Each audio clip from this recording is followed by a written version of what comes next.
மரியாதைக்குரிய திரு நரேந்திர மோடிஜி அவர்கள் நம்மளுடைய மதுரைக்கு வர இருக்கிறாங்க. தேசிய ஜனநாயக கூட்டணியினுடைய பிரம்மாண்டமான பொதுக்கூட்டத்துல கலந்து கொள்ள இருக்கிறாங்க. கடந்த ஜனவரி 23 அன்றைக்கு மிக பிரம்மாண்டமான தேசிய ஜனநாயக கூட்டணியினுடைய கூட்டமானது சென்னைக்கு அருகில மதுராந்தகத்துல நடைபெற்றது.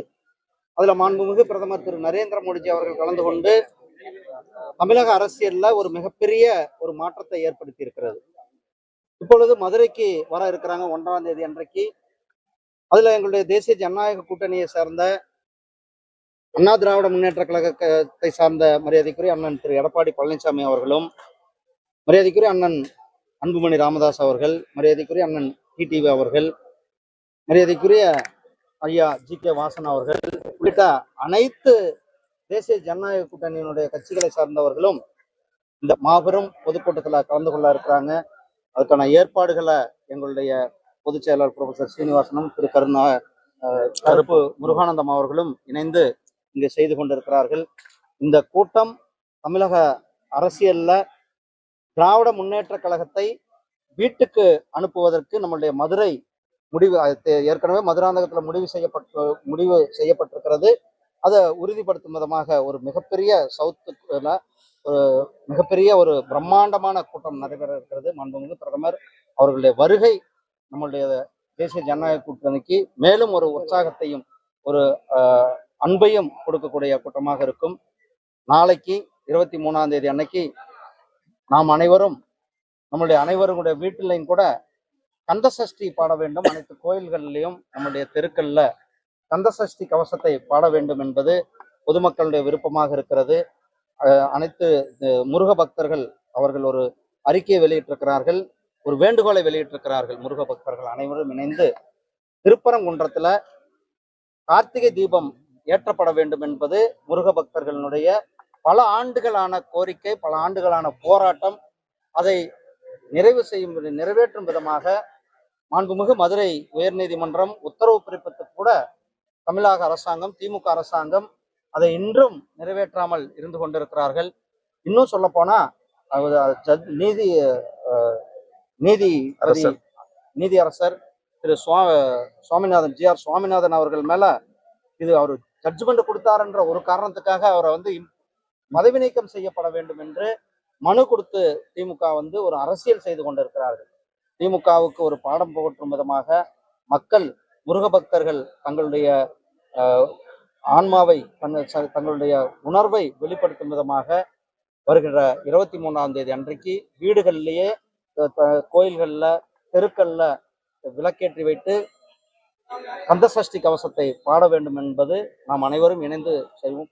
எப்படி கொரோனா நேரத்துல கூட இந்த கருப்பர் கூட்டம் கந்தசஷ்டி கவசத்தை அவமதிப்பு செய்யும் போது வீடுகள்ல இருந்து கிட்டத்தட்ட 35 லட்சம் பேர் தங்களுடைய வீடுகள்ல இருந்து வேல் பூஜை செய்தார்கள். அதே போல இப்பொழுது கந்தசஷ்டி கவசத்தை நாம் அனைவரும் இணைந்து கந்தசஷ்டி கவசத்தை பாடுவோம் என கேட்டு நம்முடைய பிரதமரனுடைய வருகை நாம் எல்லாம் அனைவரும் உற்சாகத்தோடு காத்து கொண்டிருக்கிறோம். பிரதமரை வரவேற்பதற்கு உற்சாகத்தோடு காத்து கொண்டிருக்கின்றோம். அதற்கான ஏற்பாடுகளை நாம் இங்கு செய்து கொண்டிருக்கின்றோம். நம்மளுடைய பிரதமருடைய வருகை திமுகவை வீட்டுக்கு அனுப்பிவிடும். மாநாடுக்கு முன்னாடி கூட்டணி கட்சிகள் எதுவும் இணைய வாய்ப்பு இருக்கா சார்? ஆனா கூடுதலா கூட்டணி எதுவும் கட்சிகள் கூட்டணி தானே இப்ப ரொம்ப ஸ்ட்ராங்கான கூட்டணியாக இருக்கிறது, பலமிக்க கூட்டணியாக இருந்து கொண்டிருக்கிறது. காங்கிரஸ் திமுக கூட இருப்பாங்களா இல்லையான்றதே மிகப்பெரிய கேள்விக்குறியாக இருக்கிறது. அவங்க யார் கூட போறாங்க, எங்க போறாங்கன்றது எல்லாம். ஆனா எங்களுடைய கூட்டணி ஒரு வலிமையான கூட்டணியாக எங்களுடைய கூட்டணி இருக்கிறது. எங்களுடைய கூட்டணியுடைய தலைவர் அண்ணன் எடப்பாடி பழனிசாமி அவர்கள் இன்னும் பல கட்சிகளோட பேசிட்டு இருக்காங்க. அவங்க தமிழக முதல்வர் ஸ்டாலின் சொல்றாரு, தமிழக அணியா டெல்லி அணியான்றதுதான் போட்டின்ற மாதிரி மதுரையில பேசியிருக்காரு சார் நேற்று. நாம் தமிழகத்து அணி, டெல்லி அணி, தேசத்தினுடைய அணி. இந்த தேசத்துடைய நலன், டபுள் இன்ஜின் சர்க்கார் இன்னைக்கு எங்கெங்க பாக்குறோம். பல மாநிலங்கள்ல இரட்டை இன்ஜின் சர்க்கார் இன்றைக்கு வேகமாக முன்னேற்றம். பீகார்ல ஒரு வேகமான முன்னேற்றம், ஹரியானால ஒரு வேகமான முன்னேற்றம், மகாராஷ்டிரால மிக வேகமான முன்னேற்றம், உத்தரப்பிரதேசத்துல வேகமான முன்னேற்றம். இதெல்லாம் டபுள் இன்ஜின் சர்க்கார் எங்கெங்க இருக்கிறதோ அங்கெல்லாம் ஒரு வேகமான முன்னேற்றம் இருக்கிறது. தமிழகத்திலையும் கூட மக்கள் டபுள் இன்ஜின் சர்க்காரைத்தான் விரும்புகிறார்கள். அந்த புரட்சி தலைவர் எம்ஜிஆர் அவர்கள் இருக்கும் பொழுது மத்தியிலும் அனுகூலமான ஆட்சி, மாநிலத்திலும் அனுகூலமான ஆட்சி. அதுதான் இப்பயும் மக்கள் எதிர்பார்ப்பு. ஏன்னா மக்கள் வந்து என்ன எதிர்பார்க்குறாங்க, மத்தியில ஒரு அனுகூலமான ஆட்சி இருக்கும் பொழுது தமிழ்நாட்டினுடைய வளர்ச்சி அதிகமாகும், தமிழ்நாட்டினுடைய டெவலப்மெண்ட் அதிகமாகும் என்பதுதான் மக்கள் விரும்புகிறார்கள். சார், தேமுதிக தலைவர் விஜயகாந்த் விரும்பாத அந்த திமுக கூட்டணியோட வந்து இப்ப பிரேமலதா விஜயகாந்த் கூட்டணி அமைச்சிருக்காங்க. அதை எப்படி சார் பாக்குறீங்க? உண்மையாலுமே அது விஜயகாந்த் அவர்களுடைய ஆன்மா ஏற்றுக்கொள்ளுமா என்பதை நமக்கு ஒரு பெரிய கேள்விக்குறியாதாக இருக்கிறது. அண்ணன் கேப்டன் அவர்கள் மேல நாங்கெல்லாம் பெரிய மரியாதை வச்சிருக்கோம்.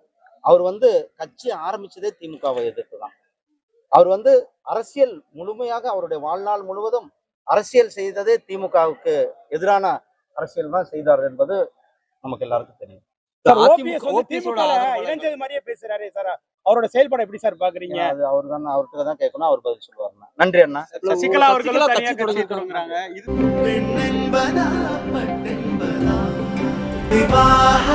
மணப்பெண்ணின் பிரத்யேகமான திருமணம் விவாஹா தி சென்னை சில்க்ஸ்.